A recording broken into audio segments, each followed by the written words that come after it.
राधे राधे मित्रों। तो मित्रों, आप लोग राधा किशन के आज के एपिसोड में देखेंगे कि मित्रों, वीडियो शुरू करने से पहले अगर आप हमारे चैनल पे नए हैं, अगर अभी तक आप लोगों ने हमारे चैनल को सब्सक्राइब नहीं किया है तो चैनल को कर लीजिएगा सब्सक्राइब और बेल आइकन को ऑल पे करके प्रेस कर दीजिएगा, जिससे कि हमारी नई वीडियो का नोटिफिकेशन आपको मिल जाए। तो मित्रों, आप लोग देखेंगे कि राधा कहती हैं यहाँ क्या करने वाले हैं कृष्ण, और फिर कृष्ण जी बताते हैं पहला तत्व है धरा, पंच तत्वों में से एक तत्व वो धरा जिस पे अभी हम खड़े हैं। और कहते हैं तुम जानती हो, जब भी हमसे कोई पाप होता है और हम सोचते हैं किसी ने हमें देखा नहीं, तब भी ये धरती हमें देख रही होती है।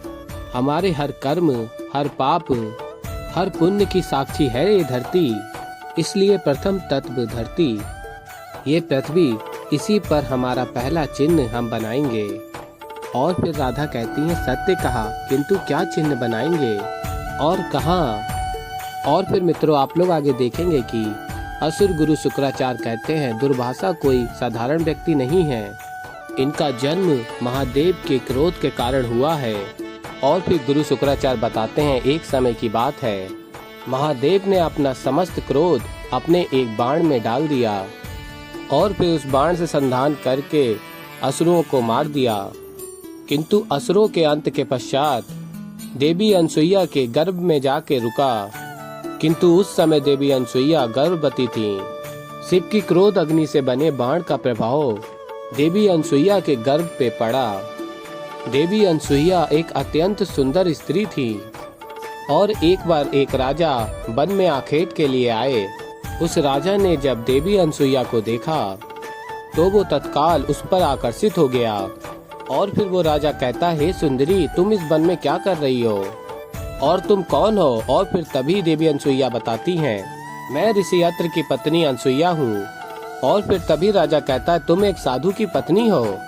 और फिर आगे राजा कहता है सुंदरी, मैं तुम्हें अपनी रानी बनाकर तुम्हें अपने साथ ले जाना चाहता हूँ। और तभी देवी अनसुईया कहती हैं राजन, एक पतिव्रता स्त्री से ऐसे बात करने का साहस कैसे किया आपने।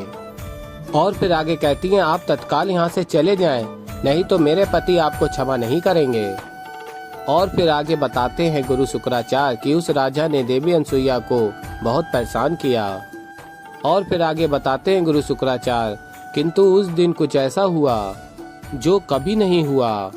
ऋषि दुर्वासा ने जन्म लेते ही अपनी क्रोध अग्नि में राजा और उसकी समस्त सेना को भस्म कर दिया। और फिर आगे आप लोग देखेंगे शाम कहता है तब तो एक क्रोधी ऋषि हमारे लिए लाभकारी सिद्ध होंगे। और फिर गुरु शुक्राचार्य कहते हैं तुम्हें एक कार्य करना होगा शाम, तुम्हें उसे क्रोधित करना होगा। और फिर मित्रों, आप लोग आगे देखेंगे कि कृष्ण जी राधा से कहते हैं चिन्ह तो माता के हृदय में ही बनाया जाता है। और फिर तभी राधा कहती हैं ये तुम क्या कर रहे हो। और फिर कृष्ण जी कहते हैं धरती के हृदय तक पहुँच रहा हूँ राधे। और बताते हैं यहाँ पर एक विशाल स्तंभ आएगा राधे, और उसकी नींव में राधा कृष्ण के पद चिन्ह होंगे और स्तंभ पे हमारे प्रेम का चिन्ह लहराएगा। तो कहो राधा, मेरे साथ ये स्तंभ बनाना चाहोगी। और फिर आगे आप लोग देखेंगे राधा कहती हैं किंतु कृष्ण, ये हम दोनों अकेले कैसे करेंगे। और फिर तभी कृष्ण जी कहते हैं हम अकेले कहाँ हैं राधे, हमारे साथ गोपियाँ भी तो हैं।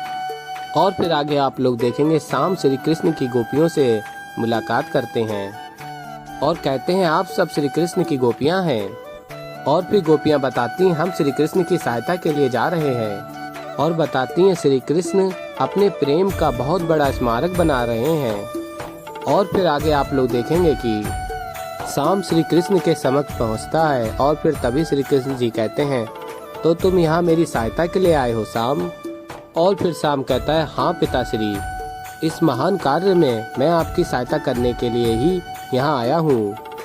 और कहता है मैं जानता हूँ कि आप जो ये स्मारक बना रहे हैं उसे बनाना अत्यंत ही कठिन है, और इसीलिए इस निर्माण कार्य में आप सभी को ऋषियों का आशीष प्राप्त हो जाए तो देखना अत्यंत ही शीघ्रता से पूर्ण हो जाएगा।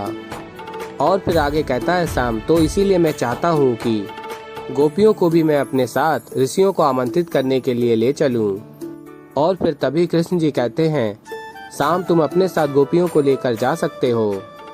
और फिर शाम कहता है धन्यवाद पिताश्री, देखना ऋषियों के आगमन से आपका ये निर्माण कार्य शीघ्रता से पूर्ण हो जाएगा।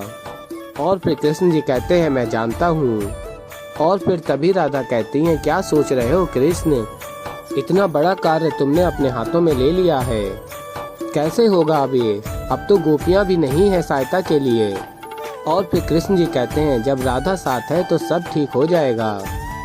और फिर आगे कहते हैं श्री कृष्ण जी अब भले ही द्वारिका मेरे समक्ष ध्वस्त भी क्यों ना हो जाए, मुझे लेस मात्र भी दुख नहीं होगा, ये कार्य आरंभ हो चुका है। और फिर तभी राधा कहती हैं कैसे। और फिर कृष्ण जी बताते हैं मुझे बस अनुभव हुआ राधे। और कहते हैं छोड़ो, अब जो भी हो रहा है उसे मुझे रोकना नहीं है, बस जीवन के अंत तक तुम्हारे साथ जीना है। और फिर तभी राधा कहती हैं हाँ कृष्ण। और फिर राधा कृष्ण जी को जल पिलाती हैं। और फिर मित्रों आप लोग आगे देखेंगे कृष्ण जी कहते हैं राधा थोड़ी मेरी सहायता कर दो। और फिर तभी कृष्ण जी राधा की गाल पे मिट्टी लगा देते हैं। और फिर तभी राधा भी कृष्ण जी के गाल पे मिट्टी लगा देती हैं और कहती है मैं भी प्रेम की देवी हूँ, बच नहीं पाओगे। और फिर कृष्ण जी कहते हैं ये बात तो मैं भूल ही गया था, क्षमा करना।